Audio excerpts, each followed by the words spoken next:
I have a slightly different journal review for you today because I bought this journal in person from a bricks and mortar store in Vancouver and then proceeded to lose all my unwrapping and pen test footage when I poured water all over my computer. I thought this review would be fairly quick, but after I did some research, I quickly became impressed with this brand, who is a major manufacturer of art supplies.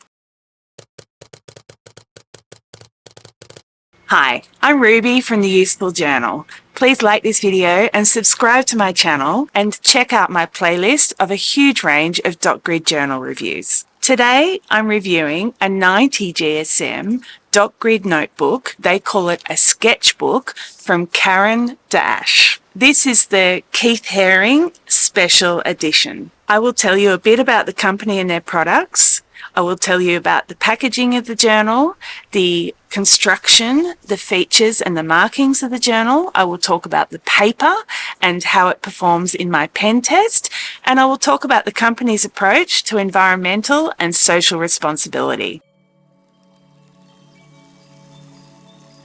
Caran is from Geneva in Switzerland, and their products are made in Switzerland as well. I'm not sure where the paper in the notebooks or the wood pulp is sourced from, but they do have paper factories in Switzerland, so it's possible that it was made in Switzerland, but I'm not sure. Caran has a wide range of products for artists. Their best known products are probably their coloured pencils, but my gosh, they have watercolour pencils, fountain pens, normal pens, lead pencils, acrylic and gouache paints, and every possible accessory necessary to complete your artwork, including erasers, pencil cases, etc. Notebooks are definitely a sideline item, but that doesn't mean they haven't put the same amount of care into creating them that they have into their more popular products. While they sell items through their own website, their products are available all over the world in art stores and through online retailers. As I mentioned, my particular notebook is a special edition. They do have other A5 notebooks available in plain metallic colours that still have the same 90 GSM paper, but they seem to be lined rather than dotted. They are only available in white paper and they always have a heavy card cover. My original unboxing video hadn't been backed up, so unfortunately I have lost the footage of that. I have a vague memory that the journal was wrapped in plastic shrink wrap. I bought it from a bricks and mortar store, so there was no other packaging that I can talk about. This journal only has 120 pages, so it doesn't include many of the features that we often see on larger journals. It doesn't have a closure, pen loop, bookmarks, or a pocket on the rear cover. This does make the notebook quite streamlined. The cover is a heavy card printed with Keith Haring's artwork on the front and branding on the spine and back cover. The edges of the pages are plain, the corners are rounded, and the book is 90 millimeters thick and only weighs 220 grams.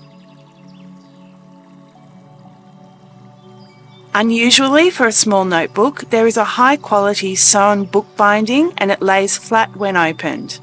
There are 6 signatures that are well glued together with a very even connection and not a hint of glue where it shouldn't be. The pages sit nicely inside the cover. The only negative I can see is where the cover paper folds over the corners on the back cover and should be secured under the glued-in lining page. It escapes a bit and isn't neat. It's not really something I can fix either because it required more paper being folded over the corners. There is an owner page and a little illustration by Keith Haring where page numbers would normally be. I'm not sure of the intention for this illustration because it acts as an obstruction for any work you might want to do in the bottom corners, including drawing boxes. The dots are very dark but are small in size. They do remain quite obvious when you finish adding details to a page. There are 25 dots across the page and 36 down the page, and they are well aligned across double page spreads. A recurring problem I've been seeing in journals lately is that the 5mm grid isn't exactly 5mm. It's not slightly off either. The grid in this journal is 5.5mm per grid, which means that by the time you measure off 12 boxes, rather than it being 6 centimetres, it ends up being 6.5 centimetres. Like I have for my Life of Colour notebook, I will make my own grid guide so that I can measure out my boxes, because it would be annoying having to use a ruler. The lines of dots are consistently placed the same distance from the page edges, with a slightly larger space at the top of the page. The notebook has 90 GSM white paper. It's smooth and on the plus side absorbs liquids fairly quickly. In my smear test with a Pigma Micron pen, there was no smearing after only 6 seconds, and there was no smearing when highlighting over the Micron pen.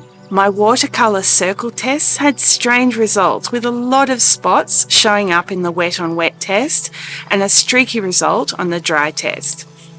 They didn't go through the paper though, and there was only a little warping of the page, but not significant. I had better results with actual watercolour paintings where the water soaks in fast enough to prevent pooling of water and movement of pigments, and I could get decent blending of the colours. On the flip side though, when I coloured with Tombow dual brush pens, the surface pilled, which suggests that we need to keep in mind that the paper is only 90 GSM and liquids should be used with caution.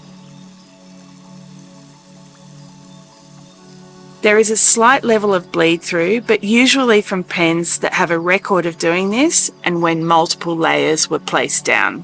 This includes the Sharpie Ultrafine Alcohol Marker, when I did 2 layers of calligraphy ink, multiple layers of a dark Tombow dual brush pen, and just peeping through are spots from the Stabilo highlighter and the Mildliner highlighter. This might sound bad, but I've consistently seen these particular pens cause problems in a range of journals. There's a fair bit of ghosting from everything, but it doesn't necessarily interfere with reading the page once you've written on the other side. The ink stamp ghosted through pretty badly though. The best news is there was no feathering at all from a range of fountain pen inks used in a range of pens. The fountain pen ink didn't show through to the other side of the page at all.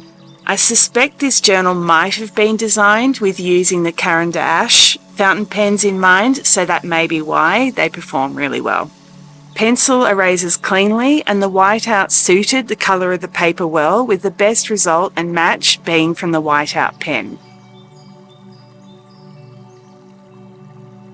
The big surprise for me was the amazing efforts that Caran go to respond both to environmental and social responsibility. The paper is certified by the Forest Stewardship Council as being from sustainable forests. Caran are working to reduce carbon dioxide emissions by installing solar panels and using wood shavings from their pencil production for heating. Some of their water is recycled, and they also use waste products where they can. Even more impressive is their approach to social responsibility. Caran donate products, provide free training, and share profits with a range of community organisations and international charities, including the Red Cross. They provide an equal amount of support to their staff, having encouraged their growth and learning for over 50 years through their intercompany social service. They are signatories to the UN Global Compact, a United Nations initiative that encourages companies to adopt a socially responsible approach to their business. They try to use Swiss products in their manufacturing as much as possible. I think because of these efforts, I'm going to have to place Caran in my top companies for their approach to sustainability. The journal is also really well constructed, and I love the results with fountain pens.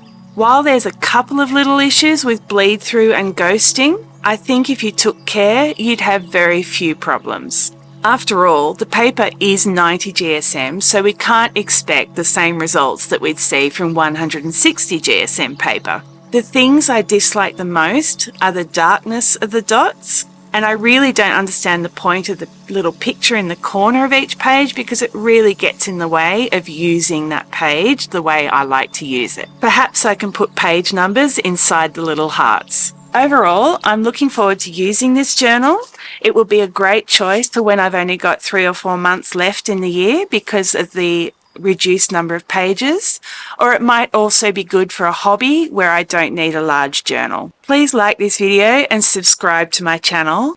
I'll soon be setting up a new journal because my Archer and Olive journal is almost full, so keep an eye out for which journal I choose to use. See ya!